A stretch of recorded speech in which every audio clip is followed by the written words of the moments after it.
What happens when a clinical psychologist steps into the psychedelic space? Not just as a researcher, but as someone transformed by the work. Dr. Ann Wagner isn't just studying MDMA assisted therapy for PTSD, she's living the principles she teaches. In this conversation, we get personal about healing, relational depth, and about what it really means to think psychedelically. Welcome back to Divergent States. I'm Elite, your host, back with Brian. Hey, what's up, man? How you doing? Oh, I'm doing pretty good. How are you doing? You're out there at the Psychedelic Science Conference. How's that going so far? Yeah, I was gonna say I'm in Denver this week. We're dropping this. Ann Wagner is doing her keynote. We're dropping this on Patreon the same night. It's been great. Grady, he's one of the people from the subreddit. He decided to help me out. Let me stay here. He's been also taking notes out there. He's been going to like all the going to some of the workshops I can't make it to, or some of this been taking notes. He's coming for your job, Brian. I'm telling you. So we're just kicking it. I got some. We got locked down a interview with Amber Capone. We're gonna be doing that next week. That'll be coming out soon. But next episode after this is William Leonard Picard, like the Acid King. So that's gonna be a good one. I met him, talked to him, I got his autograph. He's good. He's a cool, real cool guy. Just been talking with him a little bit. Met you know Alex and Allison Gray, talking to them about bringing them on the show. Met Reggie Watts. He Hmm. he was super interested, said he wanted to come on. So maybe we'll have that in store and like maybe do that something for like a season finale or something. So That would yeah, be pretty awesome. Yeah. right? Dude, it's exciting. We're just meeting people and talking to different people.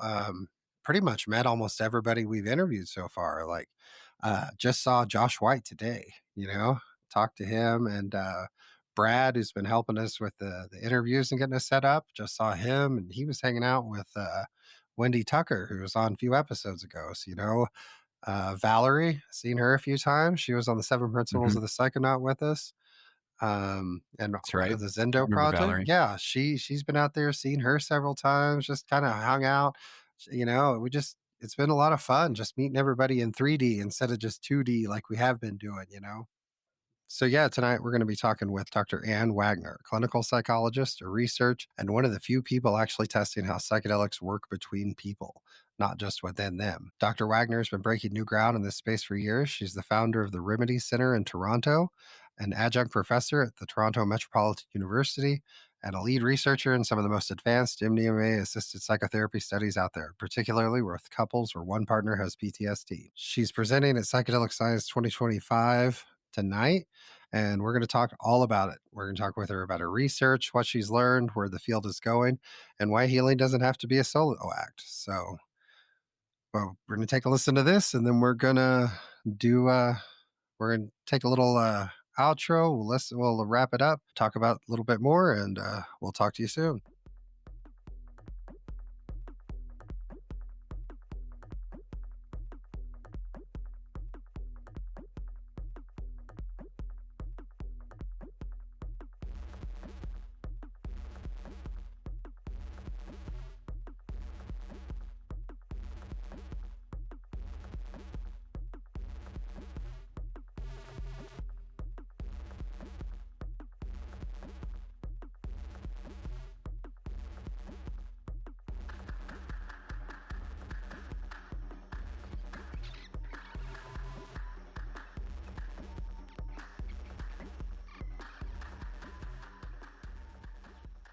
Dr. Wagner, thank you for being here today. Thanks so much for having me. Glad to be here. Thank you. Let's kick this off a little bit broad. What do you think people most misunderstand about MDMA assisted therapy, especially compared to how we usually frame psychedelic healing as a solo journey?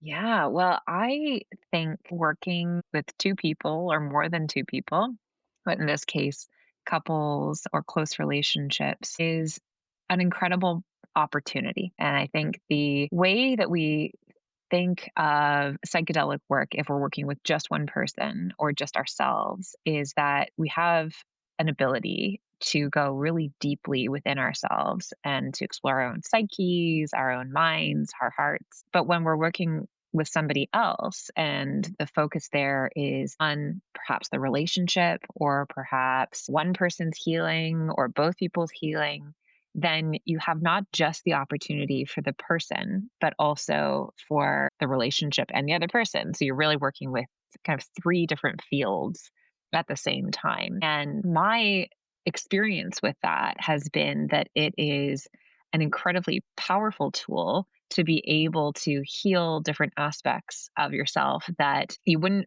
actually get the opportunity to do without having the other person present, because you've got resonance with that other person's experience. You're able to connect with them, maybe feel empathy, feel their emotions in a different way. And I think a really important factor is that you can stay with any emotion that's present.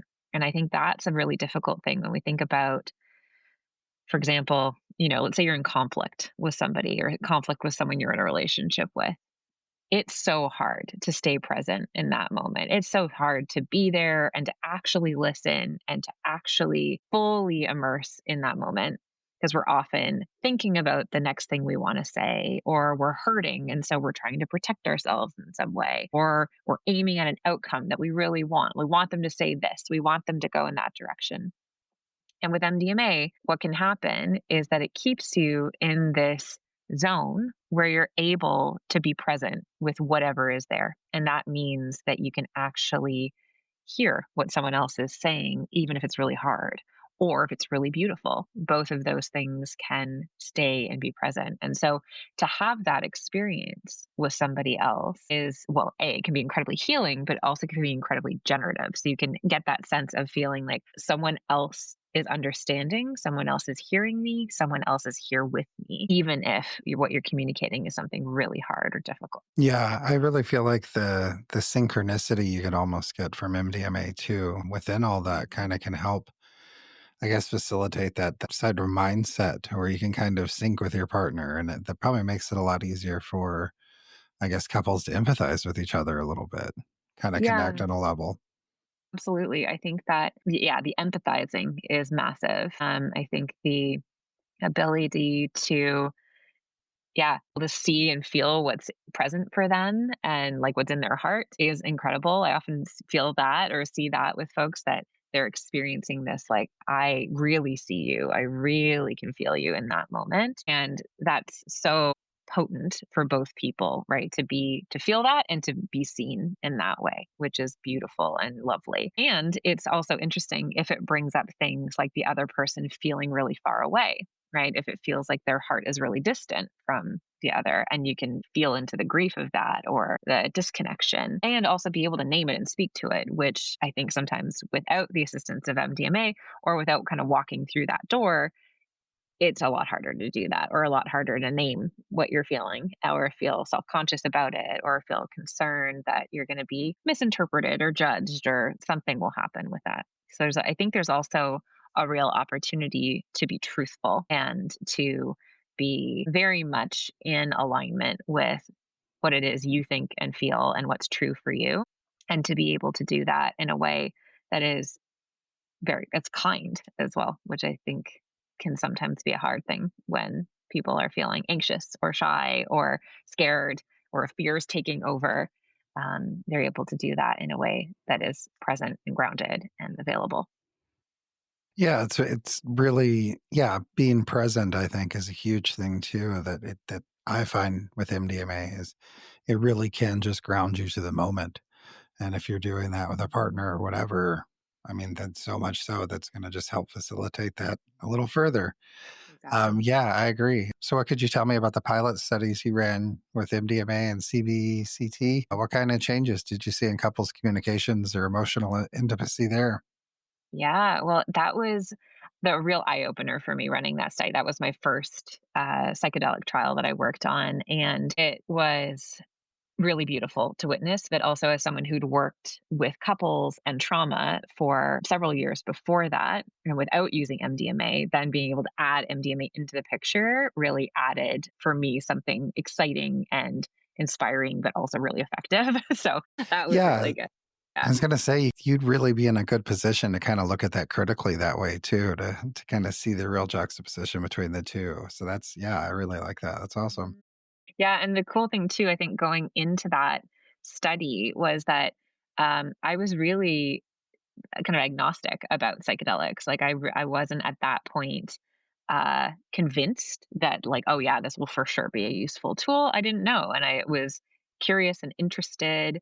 Um, I'd been reading, I'd been learning, but I also wasn't. I didn't know at that point, and getting to witness that and see it in action, that's what helped convince me. And I think also the other thing that really helped convince me earlier was in the kind of process of developing the study with my colleagues, and a big nod of gratitude to my mentors within this, Annie and Michael Mithofer and Candace Monson. And the four of us got to work together on this study and bringing it to fruition. But one of the wonderful things that happened in that lead up was I got to participate as a therapist in a trial for therapists to have my own MDMA therapy session. And yeah, at that point I was psychedelic naive, which was cool to go into it going like, I have no idea. And here I go, get to have medical grade MDMA and the whole setup, everything set and setting. I went into that, and our team went into that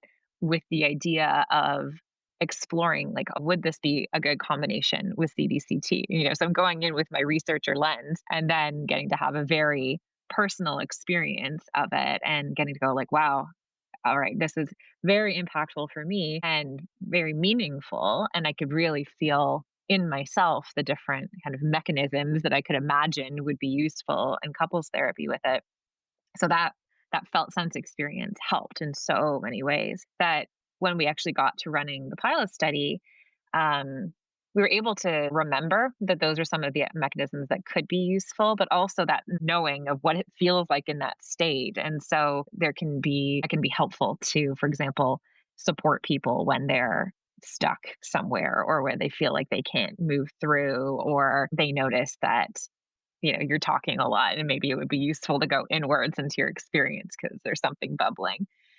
But yeah, what we found with that study was, so we ran 6 couples through that, and that study was all romantic couples. And we found that the vast majority, so 5 out of 6, didn't meet criteria for PTSD at the end of the study, which was awesome. That's huge. Yeah, it was really, really wonderful. And also that, well, the interesting thing was when people came into the study, some of them were quite satisfied in their relationship, but some weren't. So there wasn't, a criteria that you had to be distressed. You could be anywhere. But we found overall the group moved up, they improved in their relationship satisfaction. And that for the partners, that actually continued to improve over time. And so it didn't just get better and stay better, got better and then improved later. So you can see the ongoing impact and effects over time, that to me was one of the most exciting things about the findings, was to see it over time, but also to see the breadth of impact that it had. So normally when you do a PTSD trial, you're like, great, PTSD is down. Awesome. But here we had multiple aims, and then we found outcomes well beyond that too. So in terms of function, like just general functioning in life, in terms of feeling, people saying like they can feel their feelings differently, have better relationships with other people in their lives as well. Certain things I found really fascinating were like improved creativity, improved spirituality, things that we weren't explicitly targeting, but definitely saw changes in lots of people in the study. Would you say would be the most surprising dynamic, positive or challenging, that emerged during the sessions? That's an interesting one. I think one of the interesting things that came up, where it was when one person would have a really big experience. So let's say challenging, or in this case, I'm thinking of like a very physical experience. So really having a lot of bodily sensations and moving through and making noise and needing to experience that.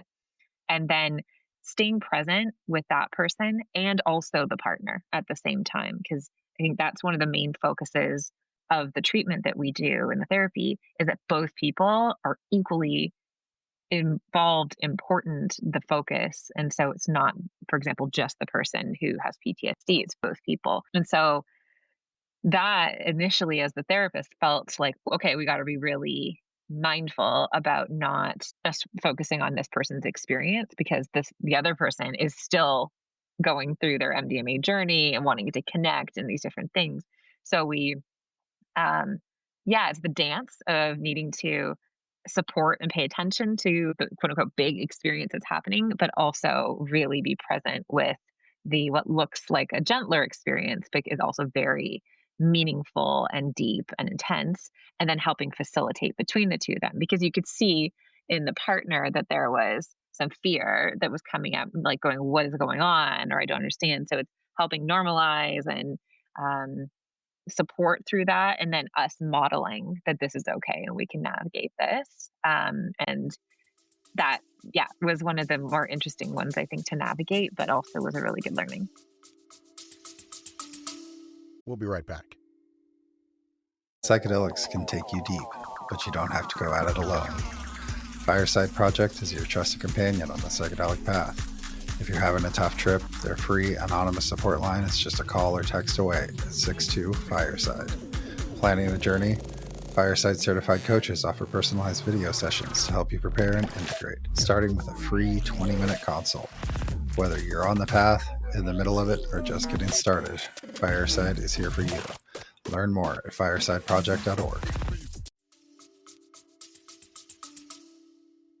Yeah, that can obviously I can imagine be a very delicate, like, kind of line to walk, because yeah, you just because they're quiet too doesn't mean the quiet partner is having not having an intense experience or something challenging. They're just not being vocal about it. So you have to you have to kind of gauge two people just twice as hard as doing just one person. So in the MAPS trials, the solo format seemed to be emphasized a lot. Why did you choose couples therapy, and how do you see that addressing trauma differently? So I love relational healing. I think like that is my jam, if you will. Like I think the possibilities for that are huge. And I think therapies tends to be done in an individual format. It tends to be that's what we're used to, tends to be the most convenient. But the impact that doing something in a couple or in a close relationship can have is that it actually ends up treating not just the person, but really the system and creates change. And also, the other thing we notice a lot in individual treatments for PTSD, especially if people make a lot of very quick change or really drastic change, is they can go back to their home environment and that environment isn't really supportive of that change or they can't wrap their heads around it. So you can imagine that, let's say someone's had PTSD for 15 years, right? And their spouse has really worked to make that home environment okay for them. And it's done in such a loving and well meaning way. And that's what's made that family be able to tick, right? It's made that be able to function, people to be quote unquote okay, and the person re-enters and suddenly things have changed and that the spouse ends up going like, wait, what is going on, what has happened? And also their experience as the spouse who's had to work with this and the challenges that come with it haven't really been addressed, and so they're kind of left feeling, wait, what about me? And like, this has been hard on me too, and what do we do now, and how do we function, how do we navigate this? So that's a risk when you're working with one person, especially with quick change or big change. But when you work with both, then both people are along for the journey and the ride and getting to both get to heal as well, because it's no small thing being the partner of someone who has PTSD. And so there's that. And I think also often our traumas are interpersonal, right? They are either occur interpersonally, like something has happened with another person, or the impact of it has impacted our relationships with the people around us, be it that like we didn't feel supported afterwards, or we've had challenging comments, or it's made it hard to connect with other people. And one of the symptoms of PTSD is emotional numbing. And so it can feel very difficult to feel connected. And so that can really be a barrier to relationships. So to have the different experience and the healing experience of getting to feel seen, heard, be in that moment, feel your feelings, feel emotions, go into difficult story and be witnessed and be present with somebody else, I think adds another layer on to the potential healing within it. Yeah, I would say just Probably the feeling of intimacy too, of just sharing something like that with your partner can be really healing on its own. Just that, being able to go through something and talk about these things and actually work through these things with someone that's so close to you. Mhm. Yeah, that'd be really, I can see that being really, really healing. So you've since shifted towards exploring CPT. And what informed that transition? Do you see CPT addressing something CBCT didn't quite hit?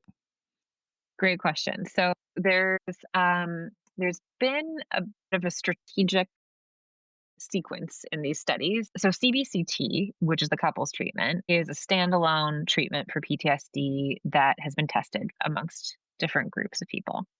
CPT, so cognitive processing therapy, is the same. It is a standalone treatment for PTSD that's been tested amongst many different people.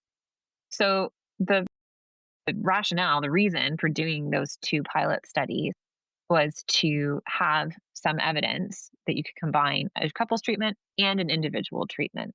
And I think one of the things that is different about that is that for the other individual PTSD interventions with MDMA, which have wonderful results, but the things with those is that the therapy that's used is generally not a standalone therapy that you would use without MDMA. And so this, for me, was really a scientific question of going, hey, could you combine something that's pretty widely used as a treatment for PTSD with MDMA? Would it work in a similar way and as effective way as this other model that we've been using, combining MDMA with an inner-directed therapy?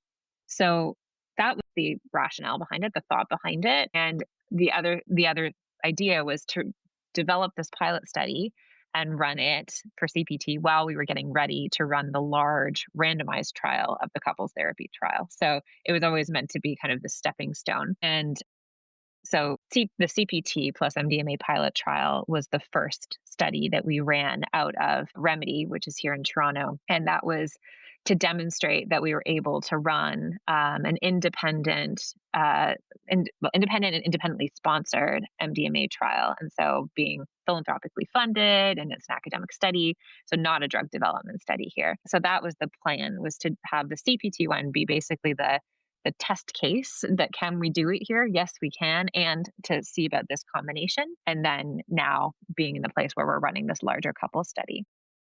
When it comes to CPT itself, I actually think it's a really lovely combination with MDMA. And so CPT is a therapy that focuses on meaning making around the traumatic experience. And it really works with our thoughts can get very stuck. And it's the theory behind it is that when we have different beliefs about ourselves, the world, other people, how we've made sense of why the trauma happened and what happened afterwards, when that gets stuck or it is not feeling good in some way, that's what keeps PTSD present. And so if you can change those beliefs, you can loosen the knot on those difficult experiences, and therefore the PTSD can lessen. So we really thought that because within MDMA sessions, what you can often see is people naturally going back into traumatic memories and making different sense of them. So using it with a therapy that explicitly targets that, explicitly talks about meaning making and what do you think about, responsibility and control and power, esteem, intimacy, asking those questions and then being able to use the MDMA strategically to help deepen the experience when you're at these points in the therapy was the reason why we decided to try that combination. I like it. Taking, just empirical, studies like your processes, I guess, like CBT, Mhm. combining that with the MDMA therapy, it makes a lot of sense because the neuroplasticity with the MDMA is really, I mean, I can really see how that would help with, the CBT, or CBCT. So, can you give us a preview a little bit of what you'll be sharing at Psychedelic Science this year? Any new data or insights you're especially excited about? Yeah, so I'm excited. I'm actually going to be on 4 panels and giving a workshop at Psychedelic Science. So there's going to be lots of opportunities Yeah, you're here going to be busy. about some of this work. Yeah. Okay. Let's see. The workshop and then 2 of the panels are going to be talking about the couples therapy. And so that is, I'm really going to be outlining, especially in the workshop, how we do this work, right? I think there's a hunger to know what we're doing and how we're doing it. I think people are excited about the possibility. It's a little tricky, of course, because we don't know when this is going to be able to be used in clinical practice. But I think having people start to learn the theory, learn the mechanisms, learn how to start thinking about it, and especially thinking about it in this dyadic way, in this two-person way, because it's a very different approach than with one person. And I think people get excited about the idea. They can see like, oh yes, like MDMA is going to be awesome for relationships, going to be awesome for couples. And in my experience, part of the really important part of it is really good couples therapy. So, like, needing to be attuned to some of these relational pieces and how to work with two people, and then how to work with two people in a non ordinary state and who are interacting in that. So, it's like many layers of these different things, and how to like really hold an effective container for two people while they're doing that. So, that's one thing I'm really excited to be talking about. And also, I'm really excited to be in this idea of talking about the couples therapy, because at the moment we don't have data from the large trial. We're running it right now, actively recruiting. And also, if people are in the Toronto area and are wanting to participate, we are actively recruiting right now. So, what I want to be talking about though is more of the principles around it, and what I'm starting to think about as being kind of like brave relational choices and brave relationships, and being able to see that going into these MDMA sessions, taking that leap together and being brave in terms of sharing whatever is present on people's hearts and in their minds is we see as being the things that help shift and change for people and help them grow and help them heal. So that's going to be a really big component of it. And then the other two panels I'm on are going to be one talking about possibilities, but also the questions or perils of using evidence-based therapies with psychedelics. So I'll be on a panel with several other colleagues talking all the different angles about it, because what we're doing with CBCT and CPT is out of quote unquote the norm for what people are often combining with psychedelics. And there's questions about if that would be too reductionist or too limiting in some way and not allowing to follow. And my perspective is I don't think so, given what I've seen. And of course, everything's a question, and it's one possibility or one option of being how to be able to work with it. And I think I'm really going to want to emphasize and emphasizing now that I don't think there's one best way. I think that there's many possible ways, and I think it'll be based on the provider in terms of what they feel drawn to work with, and then the clients in terms of what they feel drawn to work with. So, like now, you can choose your therapist and you can choose what approach you use. The same would be true with this. And the other thing I find that is helpful and that I'll be speaking to and on this panel is this idea that having some structure, especially when we're working with PTSD and we're working with MDMA, in the preparation and in the integration can be really helpful for people. And we've gotten spontaneous reports and thank yous about that, saying that I found that really useful to have this language or to have this structure to be able to work with. And then the way we work with it is in the MDMA sessions, it's open. And so it's similar to the non-direct or interdirected model, where we're not saying you need to go this direction. We don't have an agenda, but we will check in to see if people, for example, haven't talked about their trauma. We'll prime and see, has that come up, or what's been coming up about that. So there's that panel. And then the final panel, which will be on the Friday, the last day, is I will be sharing the results from the CPT MDMA trial there. So that will be the first time that that's going to be presented. That's exciting. Yeah. Mm-hmm. So yeah, going right into that, the theme this year is the integration. How would you define integration when it's happening with two people and not just one in mind?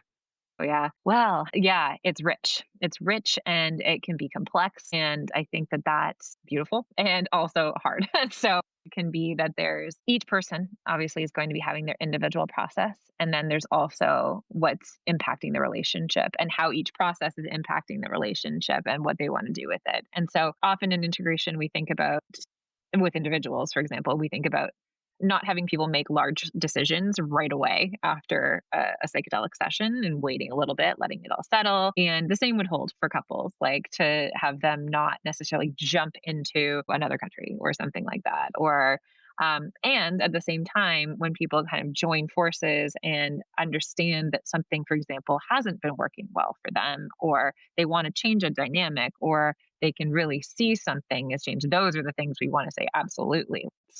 Let's move in that direction. And we can definitely practice that. So it's more about like big life changes, no, but process changes, 100%. Like those are great. And we really try to emphasize in the integration too for couples is the sense of you've had this felt sense experience in the MDMA session.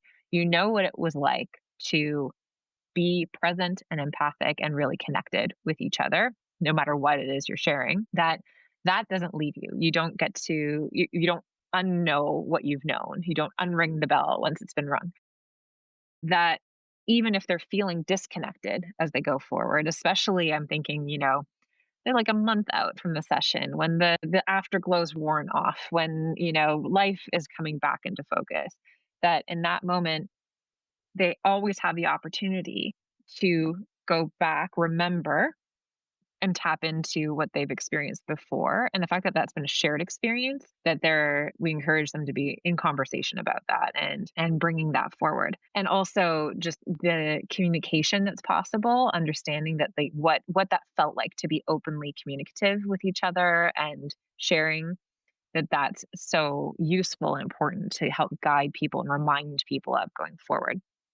I think one risk that can happen after psychedelic sessions, and MDMA in particular, is that people can feel very like they can be very vulnerable and very open in the MDMA sessions, which usually feels good in the moment. But then afterwards, they can have a question mark of going, was that okay? Like, was it all right that I shared that much? Or like, that felt vulnerable now that I don't have the MDMA present. And a lot of it is working with the yes, it is still safe and okay that was shared. And how do we continue to make that safe and okay? And how can you continue to share going forward? Yeah. Yeah, that's I guess that's important. And I guess that could be a real benefit to integration in that sense of having someone with that shared experience who is there with you that you can immediately empathize with and just be like, oh, remember we were there and we had this experience together. Mhm. Really kind of helps it fall back into place. You can be like, oh yeah, I remember that. Let's stop. Like, remember to do this. So yeah, I like that. Do you think that couples or dyadic integration will become its own subfield as psychedelic therapy expands? I'm sure everything will become its own. Yeah, and I think for me, it's interesting because I've been actually doing this work now and like not always actively seeing cases because there's big gaps between studies, but we first started designing this study in 2014 and conversations about it in 2013. So I've been thinking about it for a long time and reading and writing and working on it and what keeps coming up, the registering for me is that it's not unique to MDMA at all. It's these experiences that people can have without MDMA that are sometimes just feel more accessible or are kind of given the opportunity to happen when people are in an MDMA session. And so that to me has been interesting in thinking of like we've kind of, when you think about narrowing in to MDMA assisted couples therapy, but really the takeaway is like I think it's actually we need to funnel it back out and go like what are the principles that we're learning from this that are applicable to everybody and applicable to all relationship or all romantic relationships or even other relationships too. And so I think it could be its own subfield. I'm sure people will want to specialize in it. But at the same time, I think, especially when I think about it for me, I think about taking more of the lessons and bringing that out into a broader spectrum. So it's like almost having like psychedelically informed broader therapies or ways of thinking, which may not have anything to do with the medicine itself. But It's good practice that, I think Valerie Beltran from the Zendo project she's working on something about bringing how non psychedelic therapists can deal with psychedelic therapy. Something I was like, that's probably a good thing people need to work on too, because there's going to be, as it grows and grows more, you just never know.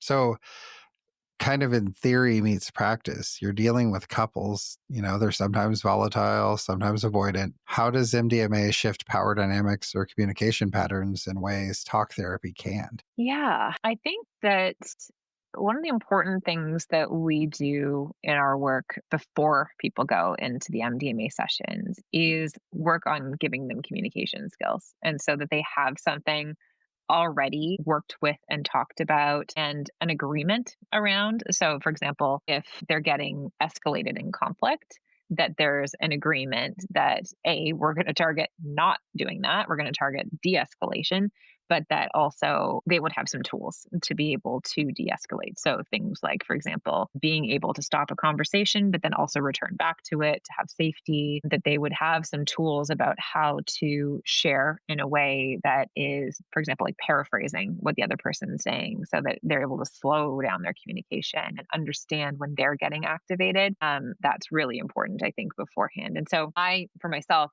wouldn't do an MDMA session without giving some skills and tools first around how to deal with conflict and how to converse together. And then in the sessions themselves, it's interesting that people are in a balance between going inwards into their own experience and then being in conversation either with the other person or with the room, and meaning that also the therapist. And what we find there is that as of yet, we haven't had a couple go really into conflict in those moments, which is interesting. And not to say it won't happen, but there's something with the set and setting and and at times the internal focus that helps from those conflicts from not sparking off of each other. So I feel like once we're done the next trial, I might have a different answer to that question because we will have seen a bunch more dyads to see what happens. But naturally, with MDMA, those alarm bells are less loud in people's brains, and so you're less likely to get very angry. And so, therefore, I think that can help with conflict and help people stay present.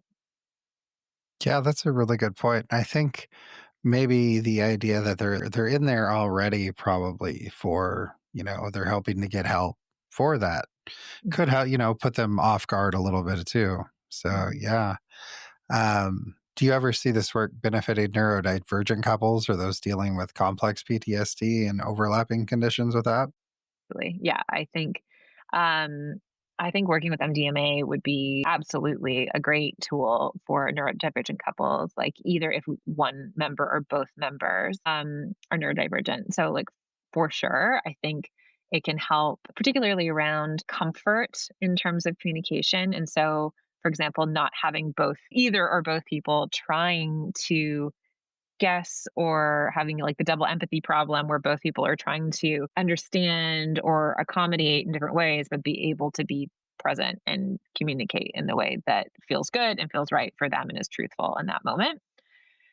Absolutely. And then also for CPTSD, I would say the vast majority of people in all of the MDMA trials I've worked on would meet criteria for CPTSD. So even though it's like a PTSD trial, if we would have assessed them for CPTSD, they would have met criteria for that. So I would say absolutely that's definitely useful. And I actually think dyadic treatment, relational treatment for CPTSD is maybe even the best fit for it because so much of CPTSD can come from early interpersonal traumatic experiences. And so to be able to heal that with a relationship can be amazingly potent. Yeah, that's amazing. That sounds, I mean, just like really helpful. And I know being neurodivergent myself, I can definitely see, how MDMA times opens me up a little bit. I can Mhm. become a lot just more open. And have you ever had to, or do you have to tailor your therapeutic approach for specific populations like neurodivergence?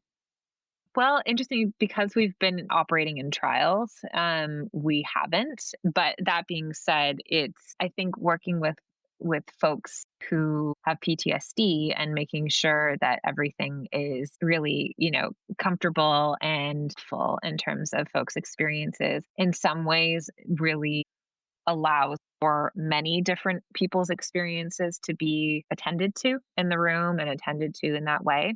And so we've had folks in the trials who are neurodivergent, and I think the setting and also just even the setting of MDMA sessions is actually, I think, very comfortable for folks where that's their experience, because we're very attentive to all the different stimuli and tailoring it in that way to the person. And so I think sometimes what people believe around things like CPT and CBCT is because it follows a protocol and it follows a structure, that it's rigid. And I would challenge that that's actually not the case, that it's always populated by whatever the person is bringing in. And so in that way, it's completely tailored to their experience. We're going to ask questions about certain topics, but then how we work with it and is all based on what's brought in around it. So I think in that way we tailor, but then also knowing that this is in clinical trials. And so in the future, we're going to be able to adjust and change, I think, a lot based on clinical practice. Do you think that MDMA could have a future in relationship work even without a PTSD diagnosis? Like, could we see this evolve into general relational enhancement work? Yes, definitely. I think that's probably something I'm most excited about of where this could go next.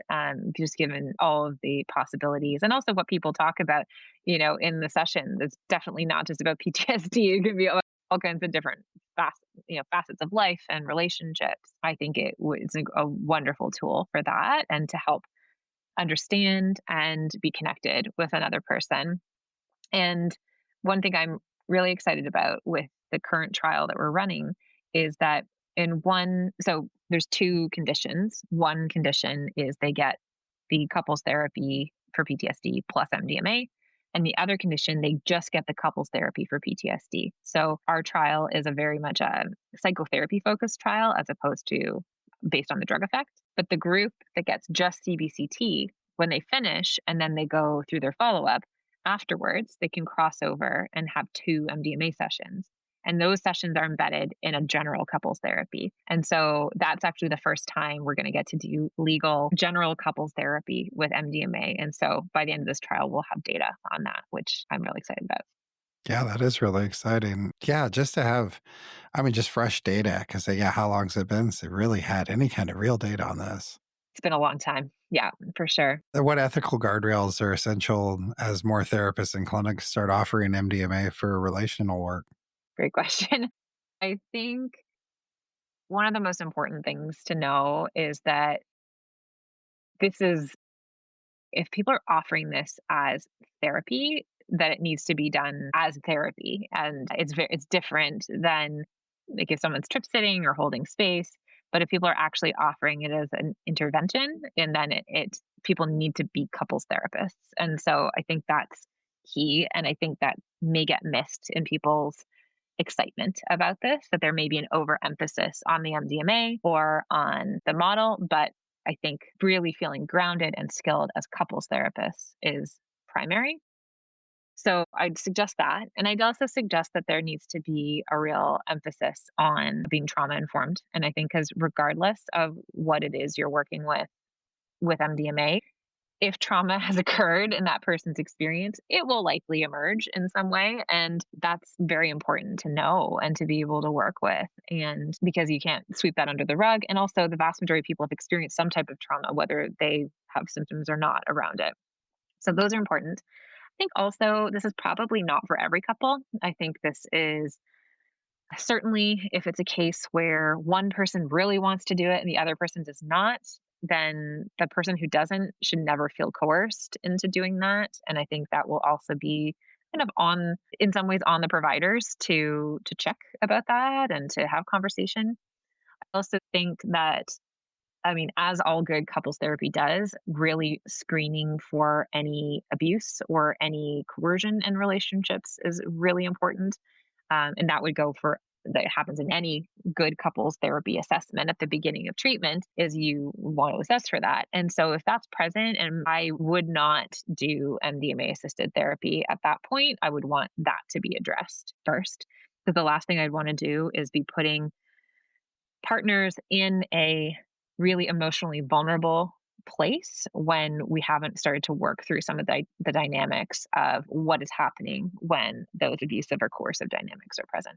So I think that those are some of the key things that come to mind for me. So would you say we're at risk at all of people marketing psychedelic couples therapy without the science or training behind it? So, sorry, are we? Do you Yeah. see any risk of people marketing psychedelic couples therapy without the science or training behind it? Yeah, I think so. I mean, I think there's risk in general, especially people holding themselves out to be able to hold space for something if they maybe don't have experience or if they're really enthusiastic about it. Wonderful. Enthusiasm is great and it needs to be supported by experience and or mentorship or guidance. But yeah, I think that there's a risk in that, and especially when people are wanting to focus, if there's a focus on sexuality or a focus on conflict, then there's there's risk there in terms of not being effective for folks, and then also not being able to hold a container in the way that people would need you to. What would you want to see in future training models for therapists working with dyads? I would want to see, I think, an emphasis on assessment to start off with, right? So getting to know the dyad, getting to know the couple, what their goals are, what their experiences are, and understanding kind of what's present for them. That would be really important. And then I think working both with understanding how to hold a frame for two people, so called the dyadic frame, and an emphasis on how to work with navigating two people in non-ordinary states, and especially if they're either in sync with each other or out of sync, and learning how to navigate through that. And one of the things that we learned early on in the pilot is, what do you do when one person is eager and ready to share and the other person's deeply in an internal experience? And MDMA can really facilitate you being connected and wanting to participate. And so we'd often find, one partner's like sitting up, eye shades off, wanting to share. And it's often, especially if it's a person with PTSD, the partner would like hear them and like pop up and like, be ready and eager to listen. Lovely, except it kept pulling the partner out of their own experience. And so that's, in wanting to make sure that the partner is equally having their own journey and experience, we learned how to better navigate that and kind of conduct that between them. So if one person was ready to talk, then one of the therapists would go over and talk with them and jot down notes, and so that they didn't have to remember or hold on to it. And then we could cue them when the other partner was ready to be in conversation. What barriers still stand in the way of this work becoming more mainstream? Would you say it's access, regulation, or stigma? I think all of the above, but I think regulation would be the main thing, given that we don't have jurisdictions where we're able to do this yet. I think that's one of the question marks I have around how we're going to be able to implement this in the future, because dosing two people, there's the question mark of, for example, if and when MDMA becomes prescribable as a medicine, for example, for PTSD, one could do a couple's PTSD intervention for it. And I think we would have the data from our trials to suggest, hey, this is safe and effective. And so that might be enough to be able to not, for example, get someone's wrist slapped by a regulatory agency, because we'd have data to support that why you would dose the partner.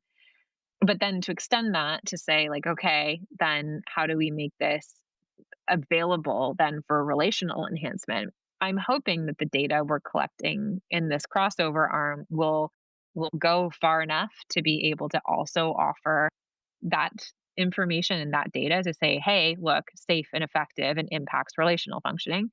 That again, that would allow people to be able to do that with that evidence base. But yeah, that's a question to be seen.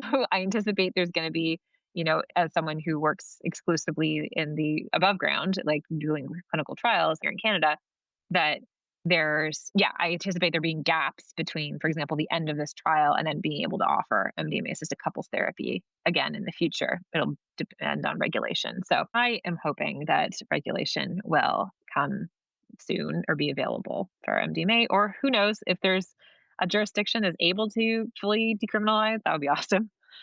Yeah, that would be great. I don't know about like Canadian drug policy, but we always grew up with DARE, so it was a very heavy stigma. It's very heavy anti-drug, and Yeah. obviously it just made us want to do more drugs, so didn't really work. But what originally drew you to this very specific intersection of psychedelics, trauma, and relational work? Yeah. Well, I've used this term before and I really feel like it applies, but I feel like I had the cosmic red carpet just kind of rolled out for me in this. It was so my interests had always been in relational stuff, so couples work and in trauma. And then when I was in my grad school and my PhD, I started working with Candace Monson on her randomized trial of CBCT. So that's the couples therapy for PTSD.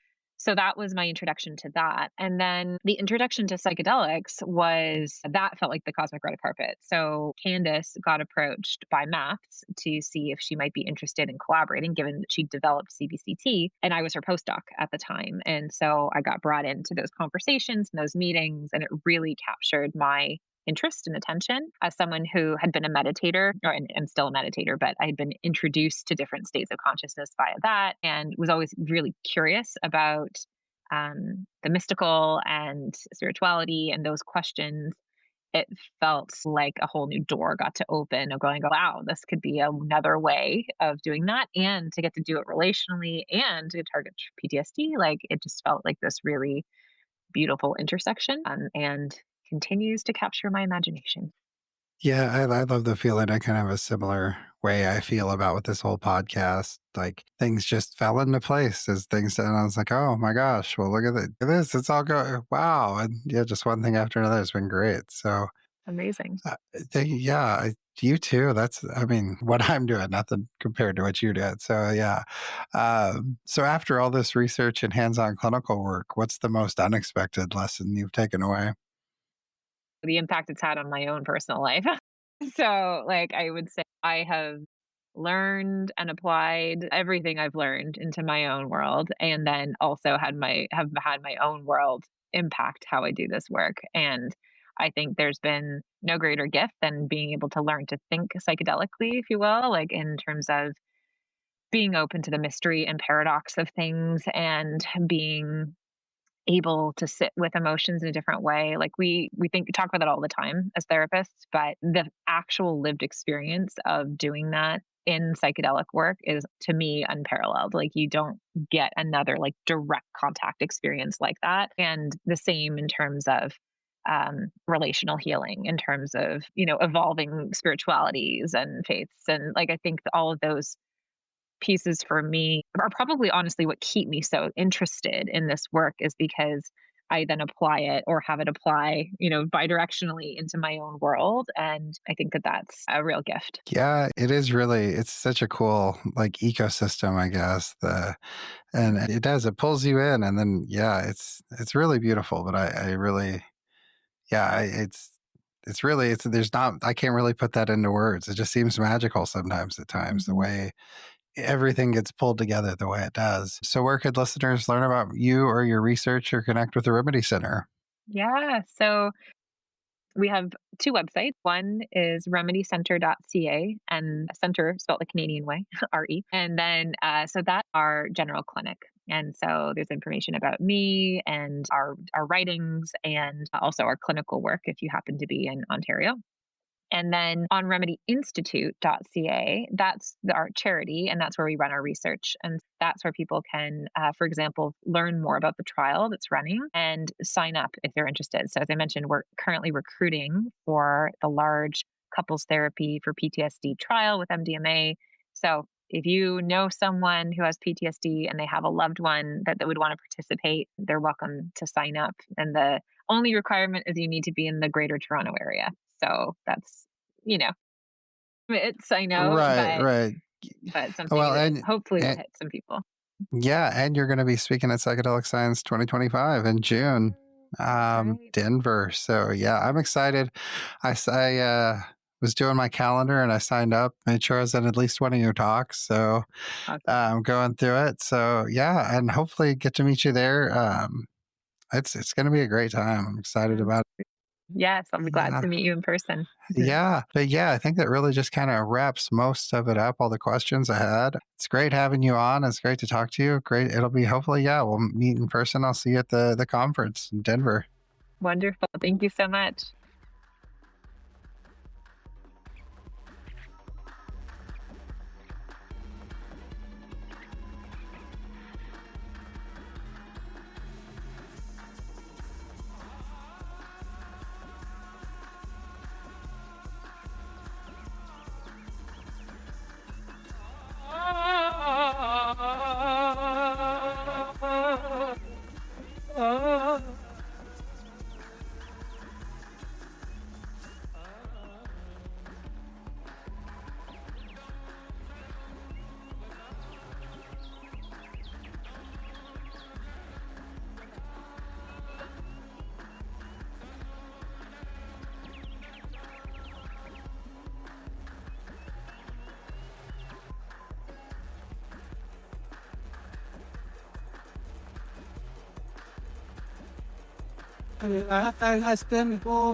So yeah, that was my interview with Ann Wagner. It's really interesting stuff. She's brought up the therapy and types of therapy she's using, and it was really interesting. I'm really excited. She's announced her results now, and there's like a 40% reduction across the board with PTSD, something like that. Especially in That's really, really impressive. I mean, it's huge for like PTSD. Like, and I think after so long, like no, they didn't even qualify to have PTSD anymore. So it's really awesome. Yeah, and so yeah, she presented. She'll be presenting her results tonight, or she did today, and we're doing Leonard Picard next month, first of next month. Those that don't know, he was busted in 1999 with, I think it was enough stuff. Technically, what they said was with enough stuff to make 2 kilograms of LSD. He spent 20. And so Go. that's like a lot, Yeah, right? that's like. I mean, I'd have to look. I'd have to think about do the math, but it's Mhm. millions of doses. So yeah, if not, Wow. yeah. So he got 2 life sentences for that and spent 20 years in the federal penitentiary. A lot of that time in solitary Jeez. confinement. So, Oh my gosh, dude. yeah, it was crazy. So, yeah, I was lucky enough to sit down with him. Like I said, I've talked to him a few times while I've been out here in Denver. Got his book. I'm going to read his book finally, the Rosa Mhm. Paracelsus, or yeah, Paracelsus, and then yeah, I'm excited. So, dude, we've got huge guests coming up. We've got a lineup pretty much out through the end of the year. So, if you want to get That's any, right. yeah, I'm gonna have to maybe start doing some like just episodes, just different stuff, and do those episodes. Just throw them on exclusively on Patreon. So, if you guys want to hear any of that, come on, join the Patreon. Time to sign up. Right, patreon.com/divergent states. Follow us YouTube, Instagram, TikTok, all that. I throw a lot of videos from this conference I've been throwing up on TikTok. So if you Mhm. guys want to check that out, follow me at Divergent States on TikTok. So yeah, guys, keep it up. We're doing it. We're laying this down, and people are listening. I'm glad I got you here with me, man. We got Amber Capone. That's going to be a real good one. She's runs the Vets organization. Yes. Yeah, for healing for veterans with PTSD. And we've got Adam Strauss next month, the comedian. Mhm. Healed his OCD using mushrooms. It's really interesting. Oh, yeah, and he's super funny Yeah, too. he's super funny. So it's going to be a great episode. Yeah, after that, I think it's Paul Austin, a microdosing coach. Uh, Yes. yeah, and then, hopefully by that point, we'll be finding out some more names. I know we've also got Joe Moore from Psychedelics Today. He's coming on September. He's also going to be doing an Ask Me Anything on the subreddit. Same with Paul Austin. So you guys want to get questions in or talk to those guys, we get them in on the subreddit. So yeah, Brian, I wish you were here, man. I was, too bad it didn't work out. Yeah. Yeah. No, it's just that's the way life is right now. I'm not a Right. super famous podcaster yet. So, Not, yeah, right. We're neither of uh, us, but we're working on it. Huh? but right now I'm with my daughter, so it's really exciting. But I appreciate you going out there and taking this on your own, man. Like it's a lot of work, but you've been out there hustling pretty hard. It sounds Yeah, like. I've been trying to, and I appreciate you doing with your kid. I mean, you get family comes first. Uh, you guys stay out there, keep exploring. We'll talk to you next time, and we'll do it again. Yes, sir. All right, man.